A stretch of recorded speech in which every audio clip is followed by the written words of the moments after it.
보여드린다는 의미에서 좀 시작을 했고요. 참 이런 상황이 계속된다는 게 안타깝습니다. 자, 이슈 삼합 오늘 코너 속의 코너. 자, 첫 번째 코너부터 한번 보겠습니다. 첫 번째 우리 코너 이름은요, 주간 여의도라고 하는 건데요. 일주일 동안 있었던 정치권을 뜨겁게 달구었던 장면이나 발언들에 대해서 우리 두 분의 변호사님께 이 얘기를 들어보는 시간입니다. 자, 김필서 변호사님, 일주일 동안 어떠한 장면이 가장 인상 깊으셨습니까? 인상 깊은 장면이 많긴 많았는데요.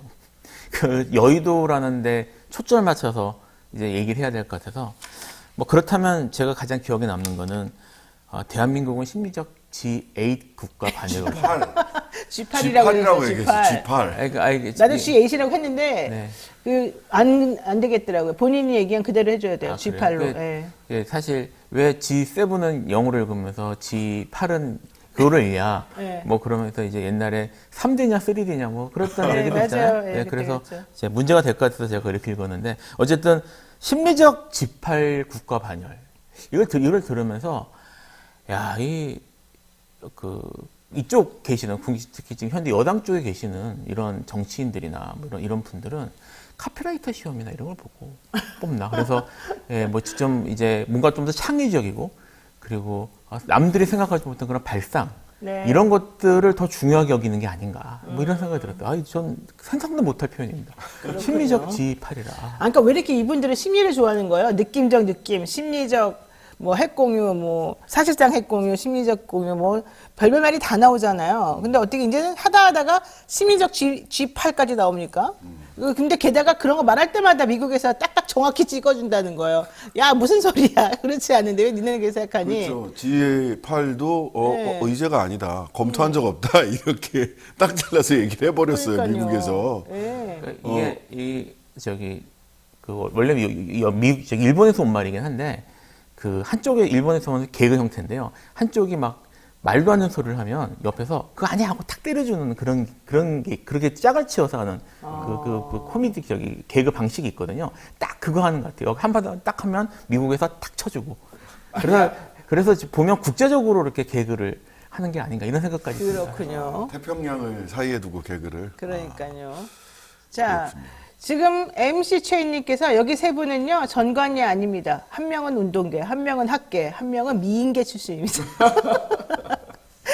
어떻게 정확하신지 모르겠어요. 자, 신자식 변호사님은 자, 한 주간의 주간 여의도 어떤 장면을 꼽으셨을까요? 저는 심리터 교수님과 성일종. 아, 진짜 나 그 사람 앨리슨이지 뭔지 그 명예 교수. 네.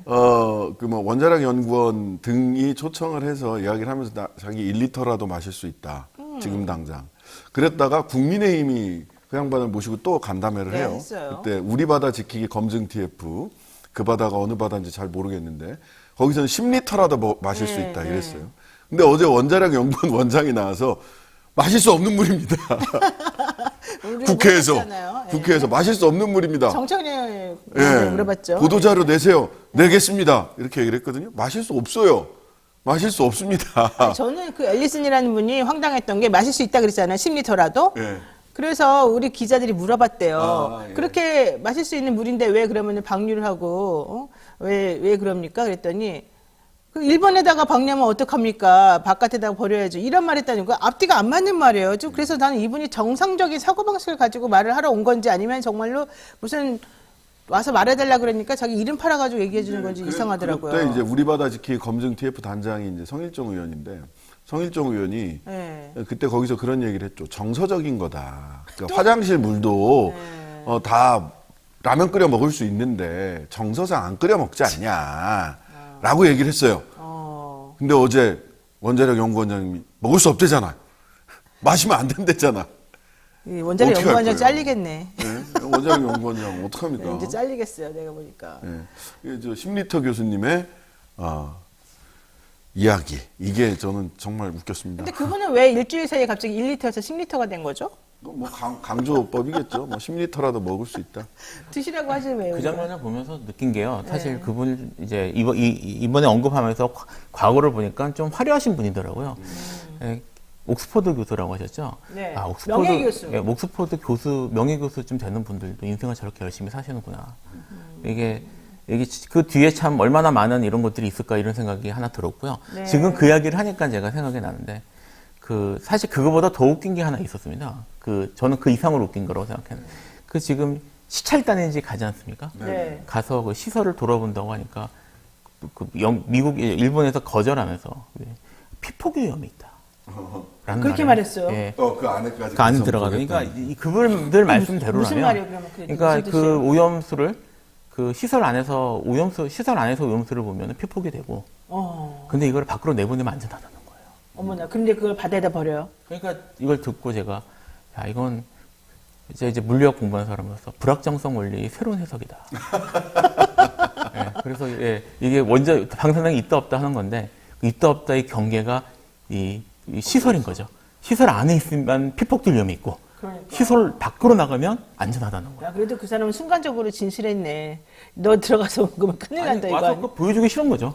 그러니까 시설 보여주기 싫은 건데, 그 이유를 뭐 좀 다른 그럴듯한 걸로 돼야 되는데, 시설 안에서 보면 피폭될 위험이 있어서 안 된다는 거예요. 근데 스스로 자인한 거 아니에요?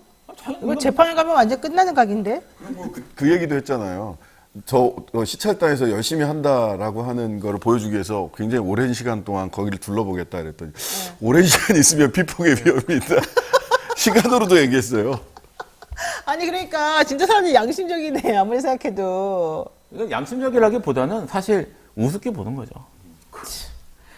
예전에 처음에 이제 그 원전이 터졌을 때, 폭발 사건이 일어났었을 때, 우리나라에서 기자들이 언론사에서 가서 취재하고 와라 그랬을 때, 기혼자 중에서도, 뭐 기혼자라기보다는 나이가 많은, 그래서 나중에 생산의 가능성이 이렇게 좀 상대적으로 적은 분들이 많이 가셨다는 얘기를 제가 듣고, 참, 그랬는데, 아이고, 이번에도 또 그런 일이 벌어졌군요.